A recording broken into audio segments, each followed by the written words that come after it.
Hey guys, welcome to my YouTube channel and my very first video. I am really excited to bring this video to you. This is something that I wanted to make for quite some time, but for one reason or the other, I just couldn't get to it. So what I want to do for this video is talk about Horde project, but I want to talk about Horde using the Dune dashboard that I built. So while I will not be covering the project aspect of it, in that I won't go over the tokenomics and the plots and the ROI and all that. If you're net new to Horde, I would encourage you to just search for any video on YouTube. I think there are some really good videos and they walk you through what the project is. But in this video, I want to talk about the operational aspect of it. So if you're into Horde, I think this video might be a good one for you. And even for new investors, I guess, once you understand about the project, you can always come back to this video to learn about how the project has been doing in 5.5 months or so that it has been active. And yeah, let's go and talk about it. So if you are into the Horde project, chances are that you might have already seen the dashboard that I built. So quite honestly, this really started something for myself. When Horde launched, we were having rug pulls left, right, and center, which I guess is not so uncommon in DeFi. But I like this project, but I was honestly really not sure about my money. So I wanted to keep close tabs, and I learned about Dune, and I thought maybe I can build some metrics and see how the project is doing. So I really started off with, I don't know, maybe 1 or 2 things that I was tracking, and over time I kept adding. Then I shared the dashboard with the community. People liked it. I added some more stuff, so it just transformed into this community dashboard, and I'm glad that people are able to sort of leverage this dashboard and see how the protocol is doing, how they can monitor the health of the project and sort of like make decisions accordingly. So we'll go through each and every box and metrics that you see here. So this could end up being a long video. I don't know how long it would be, but I'll try and place those chapters in the timeline so you can sort of skip and select whatever you want to see. All right, I will start off talking about the TVL. So for those of you who don't know what TVL is, it stands for total value locked. It's generally a metric used in DeFi just to sort of gauge where the project stands. In my book, not really a measure of success or failure, because a project could have 100 million TVL, but doesn't necessarily mean that that project is gonna stay there for years to come. We've seen projects with huge TVL hash and the price of the token goes to 0. So as of today, Horde stands at 23 mil, not crazy high, but not crazy low as well. So I would say a medium-ish TVL, but I do believe Horde has the potential to get into a big league. 5 months, close to 25 million. I think in the next 5 months, we might see double or even more in this box here. So what this really is signifying is the amount of money that has been brought into this project. One thing to notice is I've mentioned here with Horde price equal to 100. And the reason I did that is because I couldn't really find an effective way to import Horde's token price into Dune. And as Horde's price has been sort of stable, so I just took it at 100 and it reflects the TVL considering Horde's price as 100. Now tomorrow, if Horde price were to climb to 105 or 106, of course that TVL would be more. If at any point you really want to see what is the exact number, like what is the exact TVL, what you would have to do is come down here and look at this box which says Horde locked. So what you would want to do is pick up this number and multiply that with the current token price. Well, in this case it's $100, so it's gonna be close to what we have here. So while this number doesn't give you the exact TVL at the moment, but it comes pretty close, and I think it gives you a close to an accurate number just to gauge the project. All right, so next up is Liquidity Manager. I do not want to explain or get into what Liquidity Manager is. Chances are you are very well aware of what LM is, how does it work and all that. But I just want to talk about the numbers here.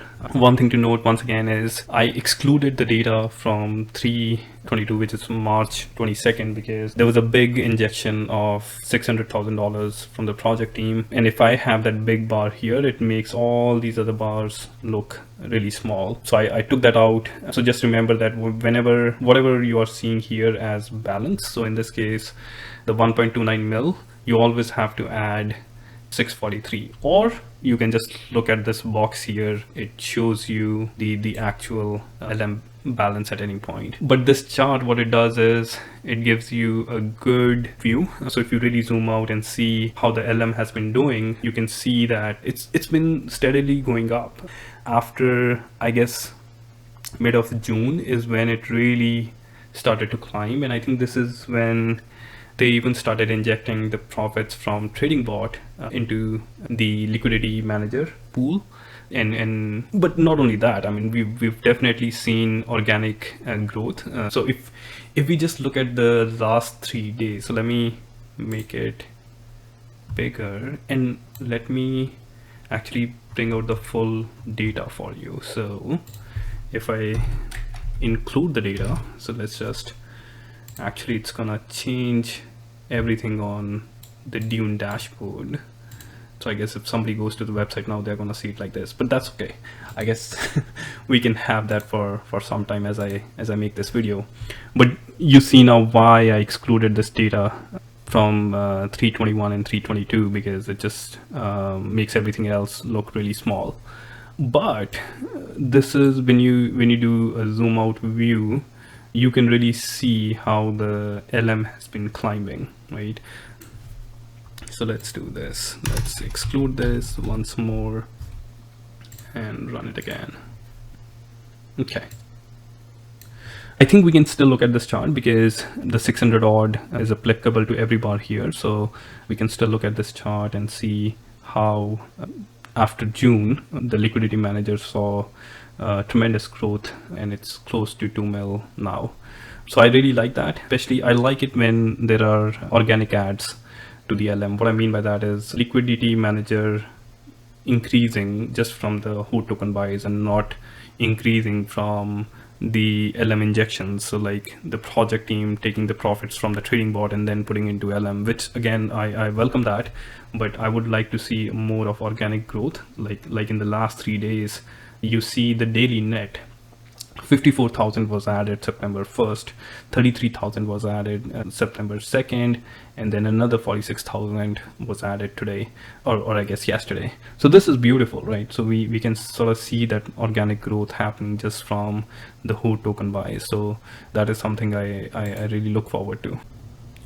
All right, so next up we have the Horde BUSD liquidity pool.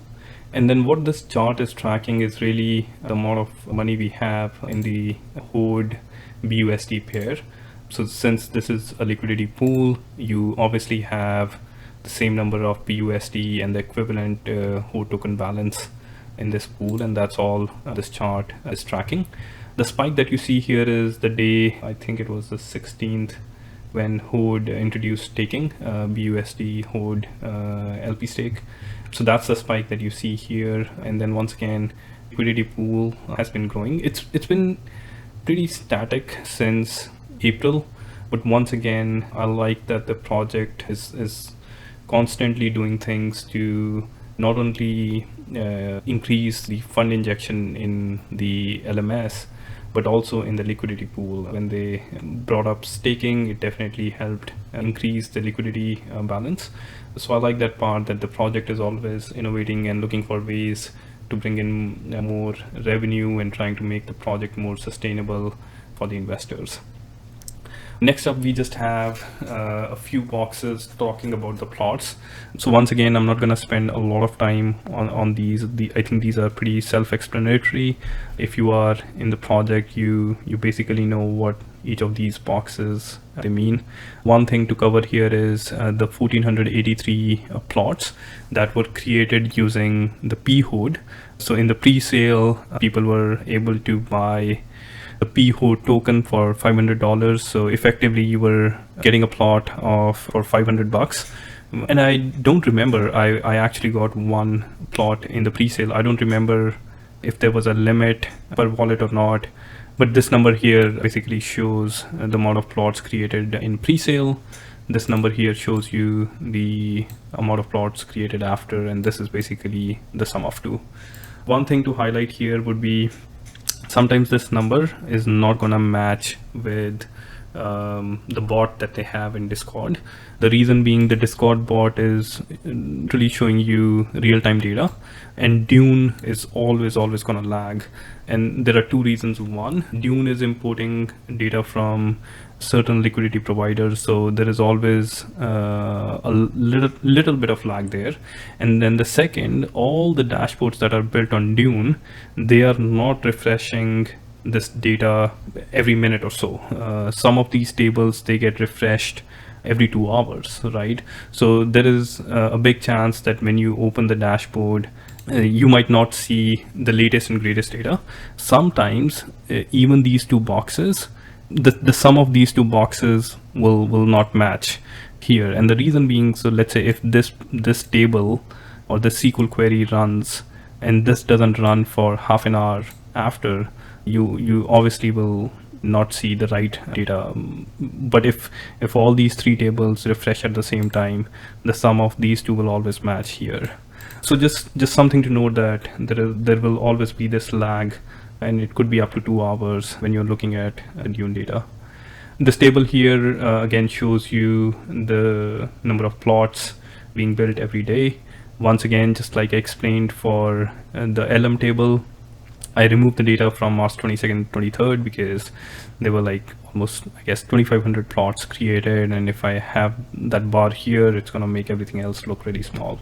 So I removed that data. Here you can see all the NFTs that have been minted. Recently, the project introduced 250 more church NFTs. So I modified this query to include that new contract. So it looks like 46 of the 250 have already been minted. And then here you can see the breakdown of the plots versus Rune versus Stone and the Uber plots. And then here, this table I built was just to check if you're trying to buy NFT in the secondary market or whatever, or if you just wanted to get some information about the NFT, what you can do is you can just use this table to sort of see the history of the NFT, when it was minted, who was it transferred to, and then if there was any further transfers, and then who the current owner is of the NFT. So you can do that for all the three NFTs. You can find all that information in here. Next up is the plot decay. This, I think I just added this a few days back. Somebody in Discord asked me to add this table, so I added it. So what this table shows you really is when the plots start getting decayed, as each of these plots have a decay date. So I think the first up, of course, the Rune plots have the least amount of life cycle, so we'll start seeing those getting decay the first. And the biggest chunk of plots that will decay is going to be on Jan 16th of next year and the 17th. So these 2,500 odd plots that were created on the first 2 days, these will get decay on the 16th and 17th. So this is gonna definitely decrease the emission. But one thing to note is in the 5 months we've built about, let's round it off to 25,000 plots, right? So in the next 5 months, let's say if we go with the same pace, we are gonna have 25,000 more. So by the time we get to January 16th and 17th to decay this 2,500 plots, we will have about 50,000 plots in general, right? So it would really mean, like, I know on this graph it looks like we're gonna decay a huge number of plots, but in reality it will only be about, I guess, 5% or so at that time. Even if we go with the same trajectory, the same pace, it would be about 5% of the total emission that these plots that are being decayed, they're going to have the impact on. I think it's still going to be a lot. My personal view is that if Horde is still there on January 16th, which I certainly believe it will be, I think then this project is going to go in for a very, very long time. I think the project has been doing incredibly well. It's been 5.5 months. They have been able to keep the price in the range. So it's been working like an algorithmic stablecoin. And 5 months, it's sometimes in DeFi, it's like 5 years, right? And I think they have been doing pretty well. And I think the biggest reason they have been successful is because of the constant innovation and the constant updates. You can go to their Discord server anytime and you'll see project team always on and trying to answer everyone's question. I think that, at least according to me, that's really one of the biggest factors that has contributed to the success of this project. For them, they could have just sat after creating this framework, or we have these plots, we have this money coming in, but this team is constantly working, constantly trying to bring in new innovation, which I think is absolutely fantastic. All right, so moving on to the next one, we have this Horde Asset Info by Wallet table. So I think this is a table which could be really useful for anyone who's in the project. What it shows you is, so let's say if you have a bunch of plots, so let's pick one of our whales here. Let's pick this guy. And if we try and search him in this table, so you can see this guy obviously has about 100 plots, but you can see for each of his plot when the plot was created, when is it gonna decay, what is the maximum reward. Of course, it depends upon the type. In this case, this guy has all the plots, but let's say somebody has a plot, Uber plot, Tone, or whatever, they will be able to see just in one view the max rewards, how many they have earned, how many they're pending, and when they will receive the next reward for each plot. So that's pretty cool. If you ever want to use this table, what I would highly recommend is, just because of the data delay that I explained before, it's always best to come here at the top, put a number greater than 1, so let's say 2. So I made this custom utility. What it will help you is refresh this table manually, right? Once you do that, just hit refresh, and you see, even though in here we see 26,430, but in here we see 26,433 because we manually refreshed this table. And then you can sort of search for your wallet. You can go to MetaMask, copy your wallet, search for your plots, and then you can see exactly when you are going to receive the next reward for each of your plots. So for this guy, for one of his plots, he's going to receive the next reward in 29 minutes, 30 minutes, so on and so forth, right? Okay, so next up we have Horde locked by date. So according to me, this is really a very important table. A lot of people are focused on this table to see how many plots were created every day, which definitely reflects the current sentiment and is a good metric to see. But I always come back to this table because, let me make this bigger, because this is the table which is going to tell you how much Horde is actually being locked. Because it doesn't matter if we have 300 plots being created, if all 300 are Dune plots, it means we only lock 300 Horde tokens for the day, which is not a lot. So this truly reflects how many Horde tokens are being locked. I think this is more of an accurate measure to see how we are doing. The other thing that I want to highlight here is this table only accounts into just the plots, like plot, Dune, Stone, Uber. This table down here, what I've done is I have also included the Horde being spent on NFTs, right? So if somebody buys an NFT, that of course is money coming into Horde and needs to be reflected here. So this, I think this table here is good measure. I focus on this table to see how we are doing, and of course I've been happy with the performance. Again, we can exclude the first 2 days, but then beyond that, the project has been able to bring in a lot of money day over day. Now this doesn't necessarily mean it's all new money. It's of course a mix of new investors and old investors compounding, but it still shows you the amount of interest people still have and the amount of belief. Even if people are still compounding after 5 months, it just means they definitely believe in the project, and I do too. I think this is an incredible project and is here to stay. Okay, so we've covered a lot, and then I guess just last few, this one just shows you on a daily basis how many Horde tokens have been redeemed versus sold. So you can always come back here and see how much people are sort of redeeming and how much they are selling.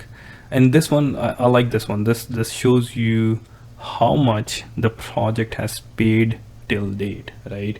So if we consider the Horde price at 100 till date, Horde has paid, and I don't know if this is, see, this was run 2 hours ago, so let's run it right now.